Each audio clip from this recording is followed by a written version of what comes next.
nous sommes beaucoup plus que les compétences qui sont identifiées par le modèle ou par l'outil.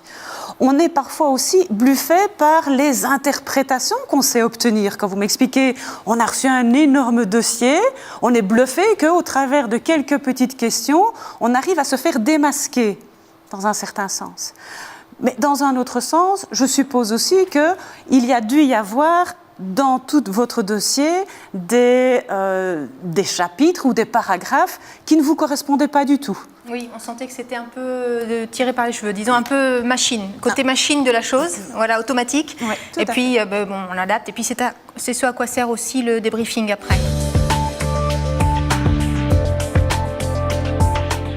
Je crois que si on ne fait pas de débriefing à la suite d'un test, c'est vraiment une source de frustration.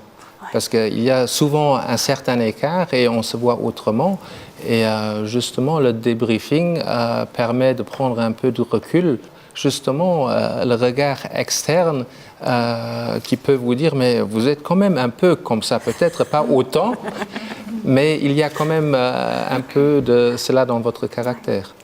Je me rappelle toujours une réaction d'un collaborateur. Non, c'était un directeur général d'une des organisations avec lesquelles nous collaborons, qui avait alors confié son bilan de compétences à son conjoint, donc sa femme, qui lui disait « mais cher Georges, c'est pire encore dans la vie. Hein. » Non, c'est comme ça qu'on peut essayer. Lorsqu'ils partagent, ils vont aussi adopter, comment dire, une position plus objective par rapport à eux-mêmes. C'est ça aussi, c'est prendre distance par rapport à soi-même.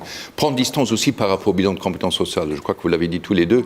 Pour nous, les bilans de compétences sociales, c'est loin d'être la Bible. Hein. Donc c'est un élément pour provoquer un déclic, et puis il y a tout un processus qui se met en marche. C'est aussi, me semble-t-il, une base commune de discussion.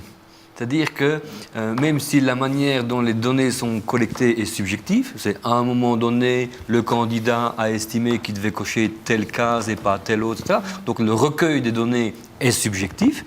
Par contre, leur traitement, lui, il est objectif. Tu as coché ça, tu as passé autant de temps pour répondre, etc. C'est très objectif. Et cette objectivité-là donne lieu à un document commun sur lequel on peut parler.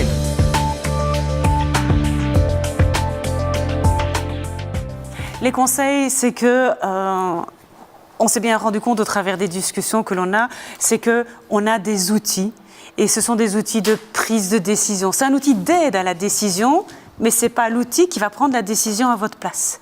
C'est pour ça que le débriefeur, il est très très important pour remettre de l'humain dans cette machinerie, si on peut dire. Et pour justement faire en sorte que l'outil qui est parfois très strict, très mécaniste, ben vous puissiez aussi être bienveillant. Et surtout de remettre de la subjectivité en fait, dans votre évaluation.